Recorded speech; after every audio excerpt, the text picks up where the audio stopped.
का ध्यान रखिए। काव्य गुण, कल तक हमने पढ़ी थी शब्द शक्ति। बेटा ये सब आपके काव्य शास्त्र में आते हैं और आपको मालूम है परीक्षा की दृष्टि से काफी उपयोगी हैं। मैं कुछ वही टॉपिक आपके लिए छांट रही हूँ जो आपके परीक्षा की दृष्टि से अत्यंत उपयोगी हैं और जिन्हें आप आसानी से तैयार कर सकते हैं। एक ऐसा ही टॉपिक है अपने काव्य गुण। नाम से मालूम पड़ रहा है काव्य गुण किसे कहते हैं? काव्य के गुणों को। काव्य गुण किसे कहेंगे? काव्य के गुणों को। जैसे मनुष्य के कुछ गुण होते हैं, है ना, कि वो दयालु होता है, वो कर्तव्यनिष्ठ होता है, उसमें सच्चरित्रता होती है, ये उसके गुण हैं मनुष्य के। उसी तरीके से काव्य के भी गुण होते हैं।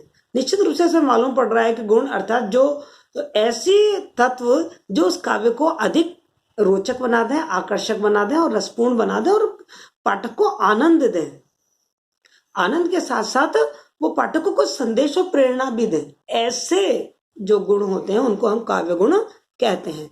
देखिए काव्य गुण की परिभाषा सामान्यतः आचार्य वामन द्वारा, जो हमारे आचार्य वामन है काव्य शास्त्री, महान काव्य शास्त्री हैं, उन्होंने रीति संप्रदाय का प्रतिपादन हमारे सामने किया और उस रीति संप्रदाय को ही बेटा गुण संप्रदाय के रूप में भी जाना जाता है। आचार्य वामन ने गुण की परिभाषा को स्पष्ट करते हुए कहा है। उनका जो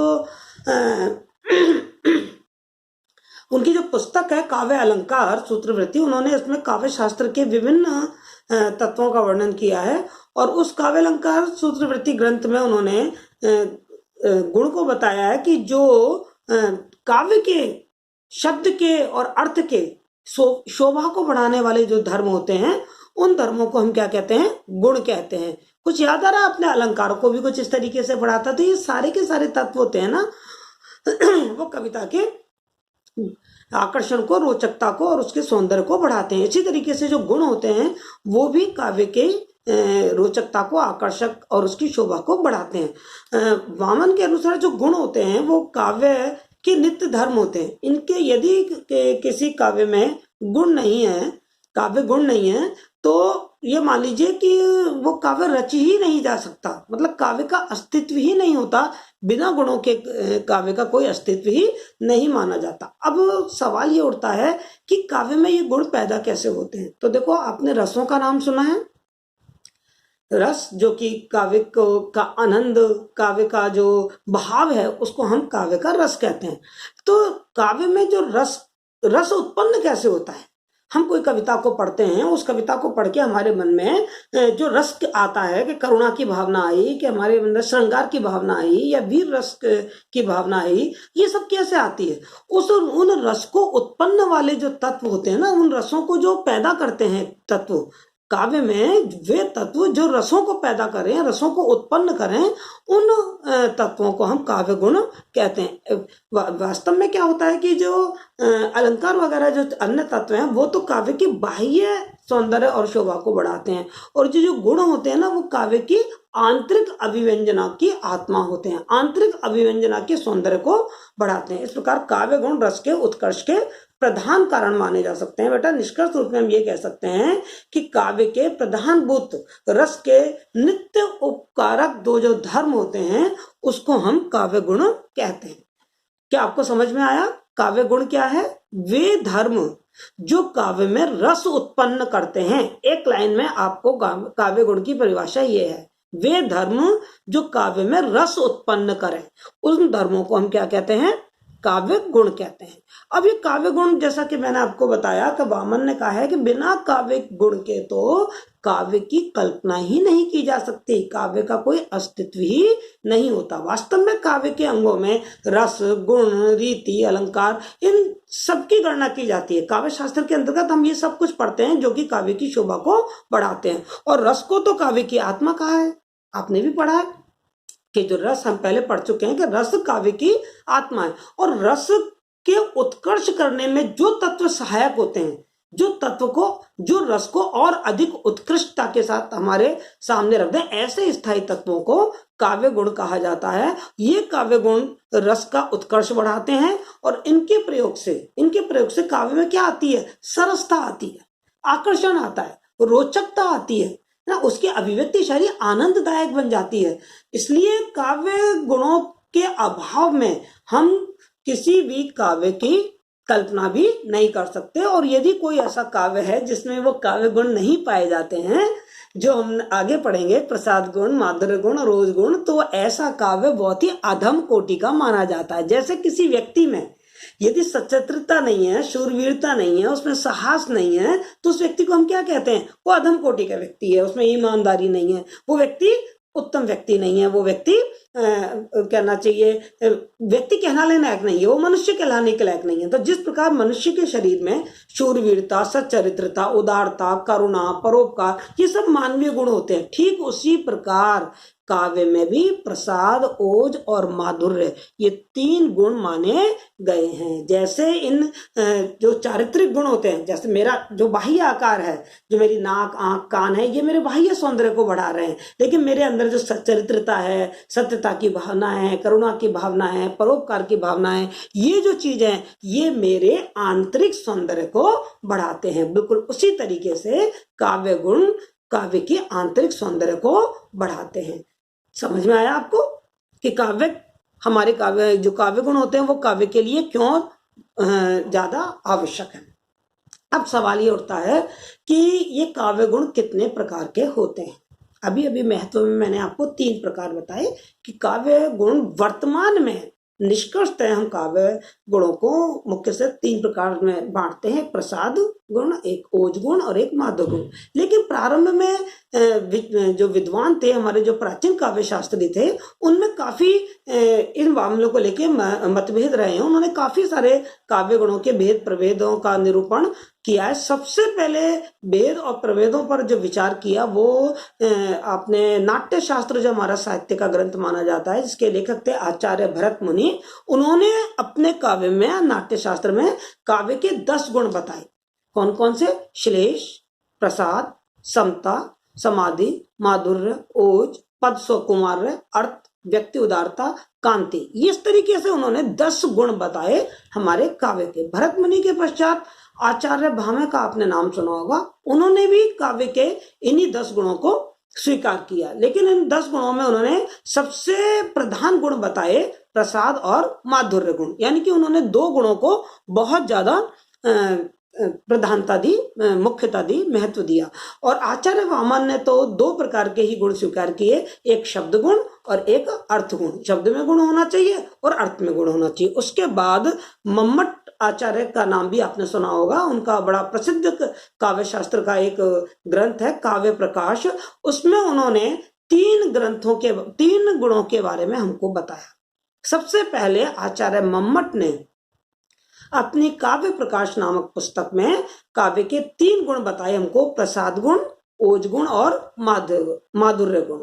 और बाद के सारे आचार्यों ने मम्मट के इस मत को एक मत से स्वीकार कर लिया।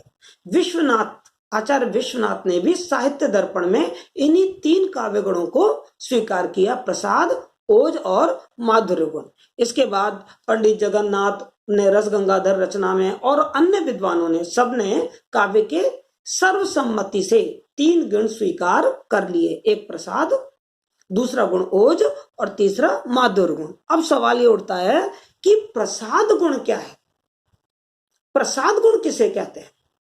देखो, प्रसाद का शाब्दिक अर्थ होता है प्रसन्नता। प्रसाद का शाब्दिक अर्थ क्या है? प्रसन्नता। जिस रचना में सुबोधता हो, स्वच्छता हो, सरलता हो, सहजता हो, उसको पढ़ते ही हम उसका अर्थ ग्रहण कर दें। उसके अर्थ को ग्रहण करने के लिए हमें उधर उधर भटकना ना पड़े। याद कीजिए, मैंने आपको शब्द शक्ति पढ़ाई थी, और शब्द शक्ति में एक ऐसी शब्द शक्ति थी जिससे मुख्यार्थ का बोध होता है, जिसे पढ़ते ही हमें अर्थ का ज्ञान हो जाता है। बताइए उस शब्द शक्ति का क्या नाम है? जल्दी से बताऊं। उस शब्द शक्ति का नाम, वेरी गुड, प्रसाद। उस शब्द शक्ति का नाम अभिधा। क्या नाम है उसका? Very good, अभिधा। अभिधा शब्द शक्ति में मुख्यार्थ ज्ञात होता है, सरल और सहज होती है। और प्रसाद जो गुण है वो भी बिल्कुल सहज और सरल होता है। जो लिखा रहता है उसे पढ़ते हम उसका अर्थ ग्रहण कर लेते हैं, अर्थात कोई विशेष प्रयास हमको नहीं करना पड़ता उस अर्थ को जानने के लिए। तो जिस काव्य में सरलता हो, सहजता हो, बोधगम्यता हो, जिसका अर्थ हम तुरंत पढ़ते ही समझ में आ जाए, ऐसे काव्य को हम क्या कहेंगे कि ये काव्य है ना वो प्रसाद गुण से संपन्न है। तो इस प्रकार प्रसाद गुण की प्रमुख विशेषता क्या हो गई? स्वच्छता और स्पष्टता। यदि स्वच्छता है, सरलता है, सहजता है, स्पष्टता है, ये प्रसाद गुण के प्रमुख गुण विशेषताएं मानी जाती हैं। प्रसाद गुण ऐसे धुले वस्त्र के समान होता है जिसमें जल सहजता से व्याप्त हो जाता है ना, अथवा सूखी लकड़ी के समान। हमारे काव्य शास्त्रियों ने इसको बहुत अच्छी तरीके से बताया, जैसे सूखी लकड़ी है, जैसे ही अपन ने उसको आग लगाई वो भभक के जलने लग जाती है। बस जैसे ही हम इस काव्य को पढ़ते हैं फटाफट हमारे मन में उसका अर्थ प्रदीप्त हो जाता है, उसका अर्थ हमें ज्ञात हो जाता है। ये प्रसाद गुण की विशेषता बताई गई। प्रसाद गुण हमारे चित्त को प्रसन्नता से भर देता है, क्योंकि जैसे काव्य पढ़ते हैं जैसे शब्द सुनते हैं फौरन उसका अर्थ हमें समझ में आ जाता है, तो हमें उस काव्य को पढ़ के बड़े आत्मिक संतोष और प्रसन्नता की प्राप्ति होती है। एक आचार्य भिखारी दास हैं, उन्होंने प्रसाद गुण का लक्षण किस तरीके से बताया है जरा ध्यान देखें। मन रोचक अक्षर परे, मन रोचक अक्षर परे, सोहे शिथिल शरीर, गुण प्रसाद जल सूक्ति, जो प्रगट अरत गंभीर। ये हमारे भिखारीदास ने प्रसाद गुण की परिभाषा दी है कि इसका जो इसमें जो अक्षर होते हैं वो फौरन पढ़ते ही हमें समझ में आ जाते हैं, उसका अर्थ हमें तुरंत प्रकट हो जाता है। अब देखो इस प्रसाद गुण को हम उदाहरण के माध्यम से बहुत आसानी से समझ सकते हैं। यदि कुछ उदाहरण देखें, जैसे मान लो एक प्रार्थना यदि आपको मालूम हो तो हम अपने स्कूल के समय में गाया करते थे, हे प्रभु आनंद दाता ज्ञान हमको दीजिए, शीघ्र सारे दुर्गुणों को दूर हमसे कीजिए। अब बताइए आप ये पंक्ति पढ़ते ही क्या आपको इसका अर्थ समझ में नहीं आ गया कि ईश्वर से प्रार्थना की जा रही है कि हमारे दुर्गुणों को दूर कर दीजिए और हमें ज्ञान दे दीजिए। हैं तो कौन सा गुण हुआ? ये प्रसाद गुण हुआ। देखो जैसे तुलसीदास जी की एक सूक्ति हम पढ़ते हैं, जाकी रही भावना जैसी, प्रभु मूरत देखी तिन तैसी। पढ़ते समझ में आ गया कि जिसकी जैसी भावना है वैसी है वह पूरी दुनिया को देखता है। तो इस तरीके से जो सरल और सहज गुण वाली जो कविताएं होती हैं वो प्रसाद गुण से संपन्न कविता मानी जाती हैं। क्लियर? समझ में आया आपको? एक दो जितने उदाहरण आप देखेंगे बेटा उतने ही आपको ये चीज समझ में आती चली जाएगी। जैसे मान लो, न रहो न निराश करो मन को, काम करो कुछ काम करो। मैथिली शरण गुप्त की ये पंक्तियां हैं। अब बताइए इसको समझने में आपको कौन सा डिक्शनरी, कौन सा शब्दकोश आपको खोलना पड़ेगा? न रहो न निराश करो मन को, काम करो कुछ काम करो। पढ़ते ही हमको ये समझ में आ गया, मतलब प्रसाद गुण से संपन्न ये कविता है। तो मैं आशा करूंगी कि आपको प्रसाद गुण बहुत अच्छी तरीके से समझ में आ गया होगा। अब हम देखते हैं ओज गुण। ये ओज गुण क्या होता है? आपने रस याद आना चाहिए। प्रसाद गुण एक बार और बता दूं आपको, सभी रसों में प्रसाद गुण पाया जाता है। आप मूल रस 9 माने गए हैं, श्रृंगार, करुणा, विवश, भयानक, शांत, श्रृंगार, है ना। ये 9 रस। 10वां माना गया वात्सल्य, 11वां माना गया भक्ति रस। इन 11 की 11 रसों में प्रसाद गुण आपको मिल जाएगा। इस बात का विशेष ध्यान रखें।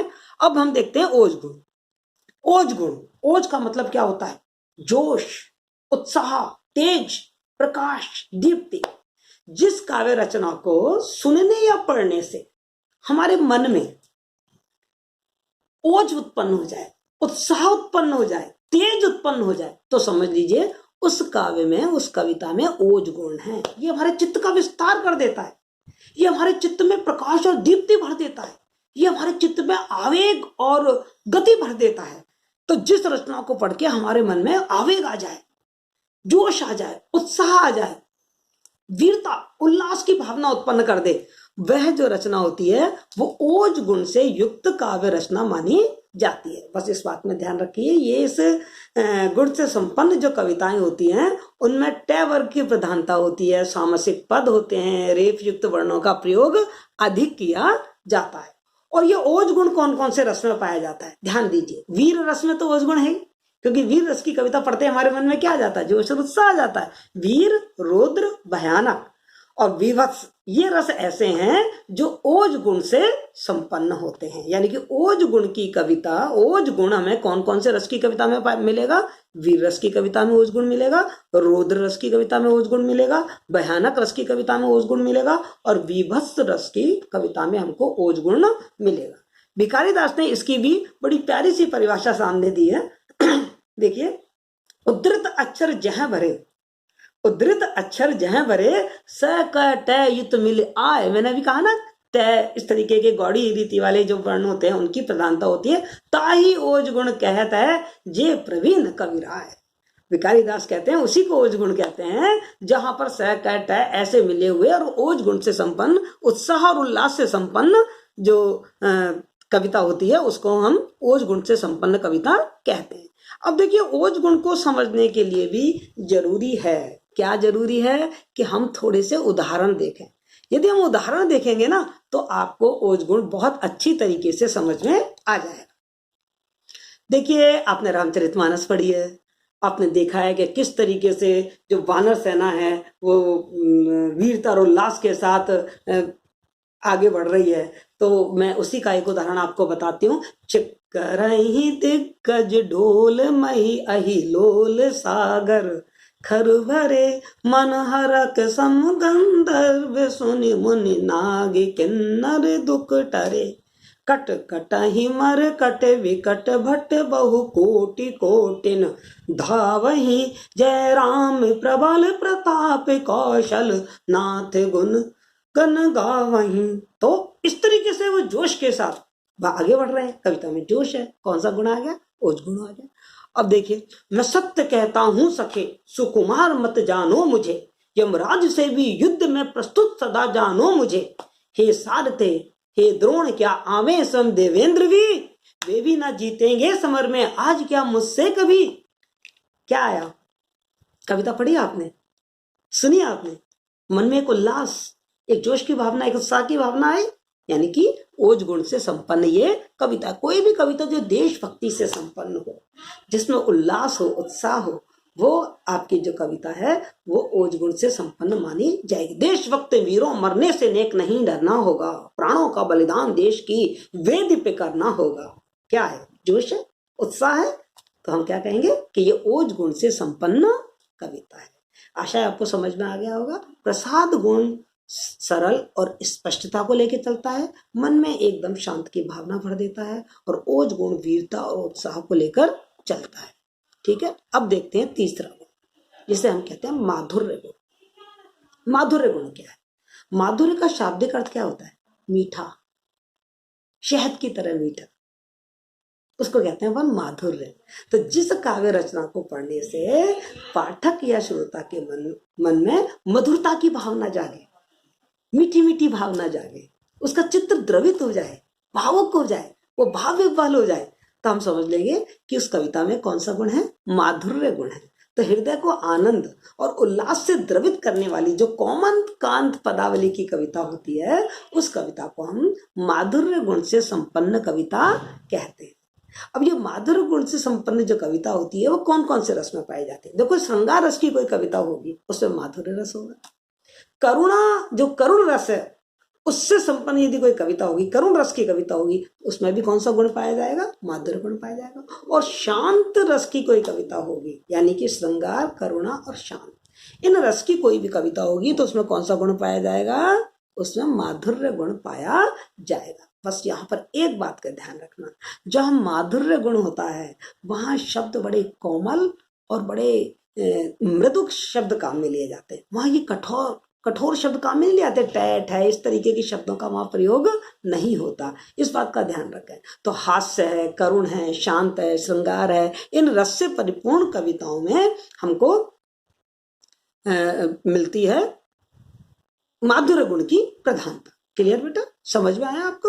अब देखो, इसको भी हम थोड़ा सा कुछ उदाहरण के माध्यम से समझ लेते हैं कि किस तरीके से आपके मन में माधुर्य जाता है। याद है आपने बिहारी को पढ़ा था? बिहारी की कई सारे ऐसे दोहे हैं जिनमें श्रृंगार का है, और केवल बिहारी नहीं, बहुत सारे कवि हैं जिन्होंने भी श्रृंगार रचा।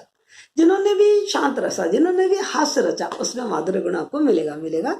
जैसे आपने उदाहरण के लिए बिहारी का मैं दुआ बताती हूँ कि बतरस लालच लाल के मुरली धरी लुकाए और सोह करे बोहन हंसे दैन कहे नट जाए। इस कविता को पढ़ते ही, इस लाइनों को पढ़ते ही हमारे मन में एक मीठी सी भावना आ जाती है कि राधा है, उसने कृष्ण की मुरली को छुपा के रख लिया है, कृष्ण बार बार देने की प्रार्थना कर रहे हैं लेकिन राधा मना कर देती है। मन में एक मधुरता, एक प्रेम की भावना जागी, यानी कि माधुर्य गुण से संपन्न। ऐसे बहुत प्यारा सा दोहा मैंने आपको बताया था जो अनुप्रास अलंकार का भी काफी अच्छा उदाहरण था। कहत नटत रीजत खिजत मिलत खिलत लजिया भरे भवन में करत है नैनन हूं से बात। नायक और नायिका, बहुत भीड़ भरी हुई जगह है, आपस में मिल नहीं पा रहे हैं, बात नहीं कर पा रहे हैं, तो इशारों में आपस में एक दूसरे से बात कर लेते हैं। पढ़ते ही हमारे मन में माधुर्य भाव, हमारे मन में मधुरता, श्रृंगार, ये रस उत्पन्न हो जाता है। तो किसके कारण रस उत्पन्न हुआ? ये श्रृंगार रस किसके कारण उत्पन्न हुआ? इस माधुर्य गुण के कारण ही उत्पन्न हुआ। तो इस तरीके से हमने आज देखा कि जो काव्य गुण होते हैं वो काव्य में रस को उत्पन्न करना जिनका धर्म है, रस कैसे पैदा करें, रस को कैसे उत्कृष्टता तक पहुंचाएं, ये काम काव्य गुण करते हैं।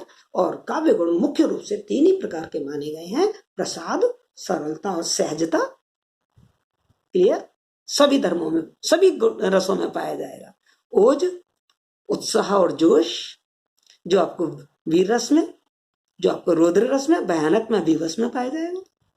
माधुर्य, मधुरता, जिसमें मधुरता हो, जिस काव्य में मधुरता हो, कोमलता हो, मृदुता हो, और ये आपके श्रृंगार में पाया जाएगा, शांत में पाया जाएगा, हास्य रस में पाया जाएगा, करुण रस में पाया जाएगा। तो इस तरीके से आज हमने काव्य गुण पढ़े।